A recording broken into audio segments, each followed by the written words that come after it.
การรับรายได้จาก Facebook มีทั้งหมดอยู่6ช่องทางเลยทุกคนเด้อก็คือ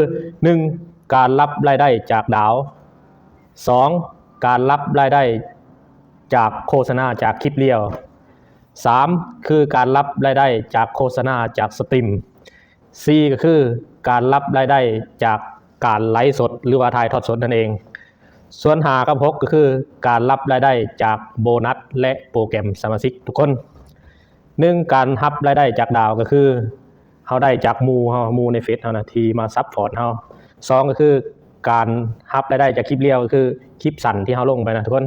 3การรับรายได้จากโฆษณาในสตรีมก็คือคลิปที่ยาวเกิน3นาทีขึ้นไปที่เฮาโพสต์อยู่ในช่องที่เฮาช่องที่ว่าโพสต์ทั่วไปนะทุกคนโพสต์อยู่ในช่องทั่วไปนั่นคือรายได้ที่เป็นโฆษณาในสตรีมและก็4ก็คือรายได้จากการไลฟ์สดหรือว่าถ่ายทอดสด Facebook นั่นก็มีรายได้กันเด้อทุกคนเด้ออันนี้แล้วก็ส่วนตัวที่5กับตัวที่6ก็คือรายได้จากโบนัสก็คือถ้าแม่นเฮาเฮ็ดตามเป้าได้ตามเป้าก็คือ Facebook จะให้โบนัสเฮาแล้วก็รายได้จากโปรแกรมสมาชิกก็คือ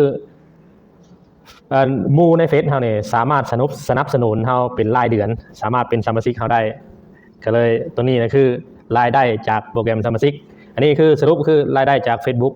มีอยู่6ช่องทางเลยทุกคนเด้อแล้วก็ขอเป็นกำลังใจให้ทุกคนสู้ๆครับ